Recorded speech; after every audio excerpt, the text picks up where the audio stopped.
Hey guys, it's Victoria and welcome back to FemmeHead. Today I want to talk about baby proofing. So my plan of attack with baby proofing was to just do it as necessary as Theo started to get into stuff or as we knew certain things would potentially be a problem. I didn't get anything baby proofing wise for Theo before he came because I knew he wasn't going to be going anywhere for several months. As he started to scoot around and crawl, I kept my eye out for potential problem areas, and that's kind of how I baby proofed. Stairs became the main one and the first thing that we decided to baby proof because once he scooted first before he crawled. I knew right away that I wanted to get a gate to go at the top of the basement stairs because that's right between the kitchen and the living room. And I remember one time he scooted to come find me and I was like, yeah, we need to get that covered. It wasn't long after that he discovered the stairs that go upstairs. He got like 4 steps up before I found him, and I was like, yeah, okay, we'll get baby gates for this, because beforehand, like, he was not fast at all and he would just kind of stay wherever you were because he couldn't really crawl around that fast, and we were always kind of with him or within eyesight,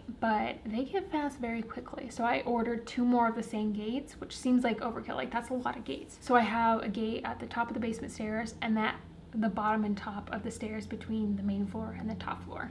I think the next thing we did was dropped his crib mattress down. Once he decided he could pull himself up, like after he had pulled himself up on stuff downstairs, he still didn't do it in his crib, but then he finally did.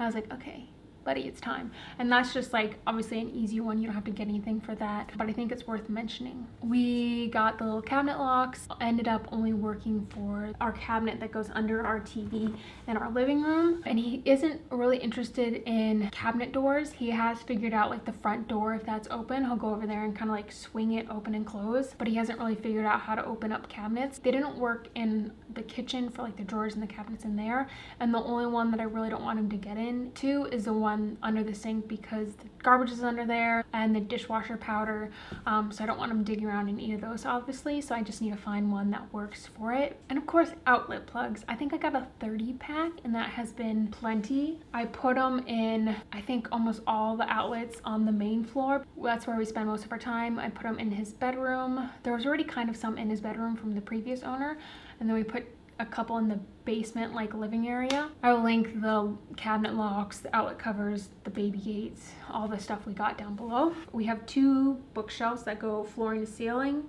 and they're attached to the wall, so it's not like they can fall over, but he could pull stuff off. He would like pull books onto his face and stuff like that. So we cleared the bottom 2 shelves that he could reach.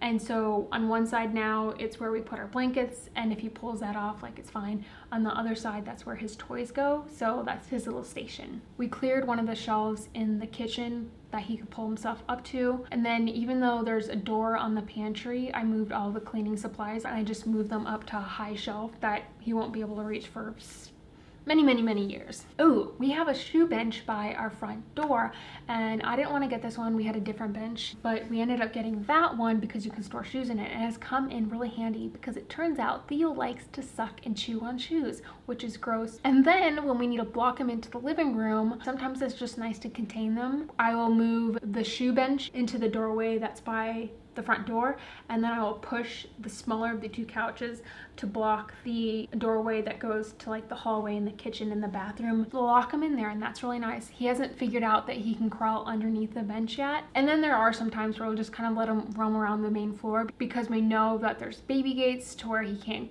go up or down the stairs. Everything that we don't want him to get into is out of his reach. I just always close the bathroom doors, whether we're upstairs and he's crawling around or whether we're on the main floor and he's crawling around. Like, I don't want him digging around in the toilets. And then I close the like office guest bedroom door downstairs as well because he really likes the vacuum cleaners, and he'll go in there and like pull stuff out of the closet because there's no closet door, so I just keep it closed. And then he can roam the main floor, but sometimes we just like to keep him in one room, and so we'll block it off. We are currently building a back deck. He loves to eat dirt, put everything in his mouth. We have the weed guard with the rocks, the little pebbles. Those are perfect choking hazards, and there's a bunch of dirt that he just loves to eat. You know, dirt isn't in the world. Like, he eats dirt almost every single day. Like, it's fine, but I really don't want him to choke on a rock and like get in the way. I mean, there's tools and sharp stuff, so if we're out there and both working, I'll take our little travel crib, which has been such a great purchase, and put him in there with some toys and let him play. Or I got a swing that he really likes, and that's just hooked up to our play set, and he'll just swing and be very content for a long time. So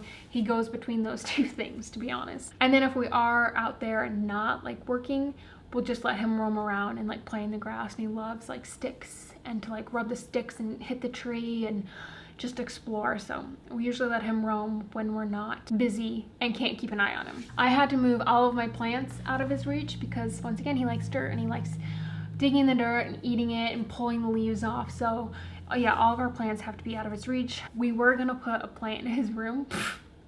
The things you learn after the fact. So we never put a plant in his room because I was like, he's just gonna knock it over, he's gonna ruin it, he's gonna kill it. So he doesn't get a plant in his room until maybe he's older. The final thing at the moment that we need to do that we haven't done is like this mirror, and you can kind of see the reflection of the dresser.